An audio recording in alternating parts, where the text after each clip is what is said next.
건설사 줄부도라. 충격 전망도 나온다. 이 말이 무슨 말일까요? 일단 이 지표부터 먼저 한번 보시죠.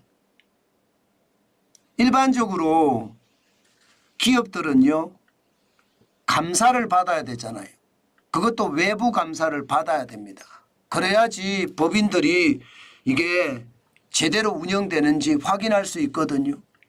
문제는 이 비상장 기업들의 외부 감사를 받는 기업들, 그중에서도 건설, 부동산 기업들, 야, 이거 감사 의견이 말입니다. 의견 거절로 나오는 기업들이 굉장히 많아졌어요. 2022년에 19개였거든요. 2023년에는 33개입니다. 1년 사이에 무려 73.7%가 늘어났습니다. 14개가 늘어났어요. 이게 회계법인 입장에서는요, 이게 의견을 줄 수가 없다는 뜻이에요. 워낙 뭐 자본금이 다 없어져서, 완전히 없어져서 고갈이 된 거죠. 자본금이 완전히 고갈이 됐는데 여기에다가 의견을 넣을 수 있는, 회계감사를 하는 사람들 입장에서 의견을 넣을 수 있는 게 없습니다. 저는 이게 말입니다. 지금 보시면 비상장 외부 감사 기업이잖아요. 예. 상장 기업도 별바로 다른 점이 없을 거예요. 비상장도 이런데. 문제는 여러분, 이게 2022년, 2023년이잖아요. 올해는요. 그런데 올해도 말입니다. 이게 늘어나면 늘어났지 지금 줄어들 것 같지는 않아요. 그래서 저는 엄청난 충격, 비상장 외부 감사 기업뿐만 아니라 상장 기업까지도 저는 충격이 올 거다. 저는 그렇게 생각합니다. 이만큼 말입니다. 회계법인조차도 감사를 거절할 정도면 건설사들이 줄줄이 부도를 맞는다는 것 틀리는 말이 아니잖아요. 이거 실제가 될 가능성 굉장히 높습니다. 실질적으로 여러분, 건설공사 계약액 추이도 보면 말입니다. 지난 3년 동안 2019년부터 2022년까지예요. 28.9%가 늘어났습니다. 230조 3천억 원이요. 296조 8천억까지 무려 3년 동안에 66조 5천억 원, 28.9%가 늘어났다는 뜻입니다. 그런데 여러분 2022년하고 2023년을 보세요. 1년 사이에 무려 말입니다. 18.9%가 떨어졌어요. 296조 8천억 원이요. 240조 6천억 원이 되면서 56조 2천억 원이 빠져나간 겁니다. 그러면 계약이 2024년에 이렇게 줄으면 2024년에 실질적으로 사업은 어떻게 될까요? 사업은 그만큼 줄을 수밖에 없겠죠.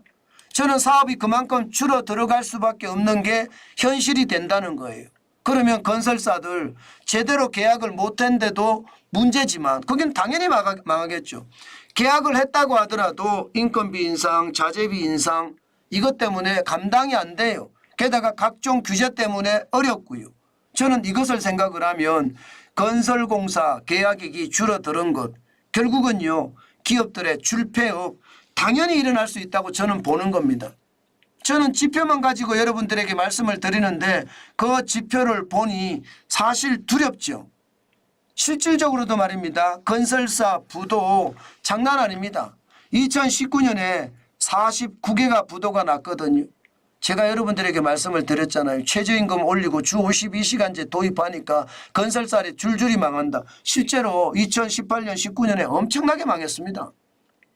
2018년까지만 하더라도 지금 건설사들이 그나마 할만했다 이런 이야기를 해요. 그런데 그때 최저임금을 16.4% 올렸거든요. 2019년에도 10.9% 올렸습니다. 그러니까 건설사 부도 엄청났잖아요. 그 이후에 말입니다. 코로나19 때도 24곳이 부도가 났고요.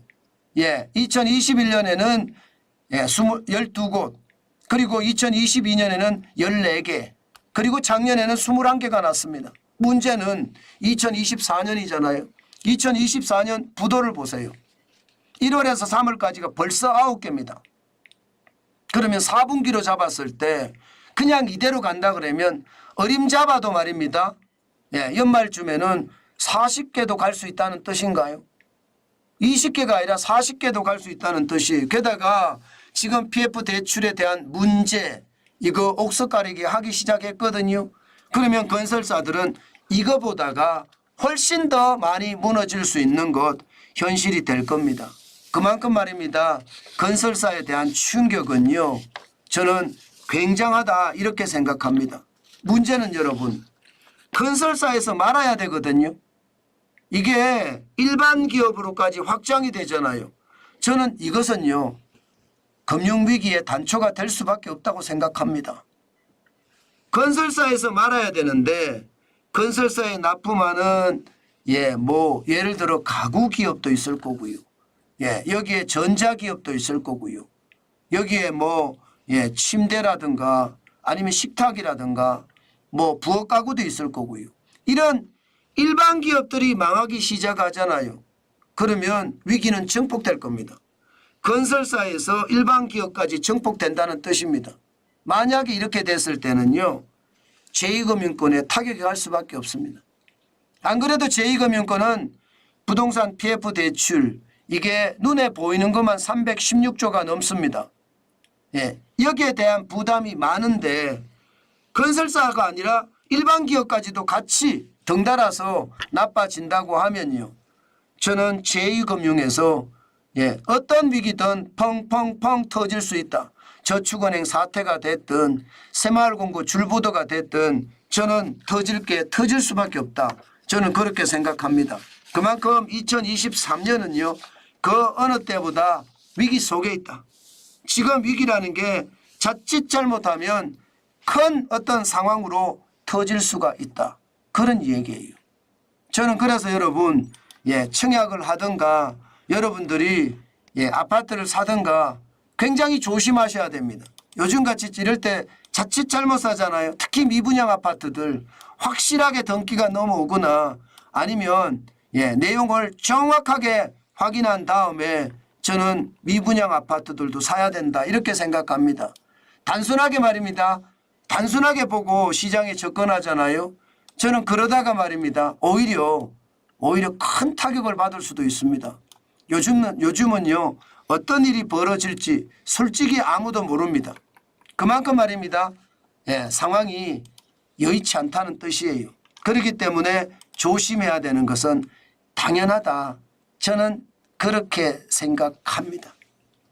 그만큼 지금 상황 자체는요. 건설사들에게는 굉장히 불리하다. 저는 그렇게 생각합니다. 일반 기업으로 번지지 않아야 될 텐데 만약에 번지면 이게 이금융권으로 발전할 텐데 하는 그런 두려움 있다는 거 여러분도 한 번쯤 생각해 보셨으면 좋겠습니다.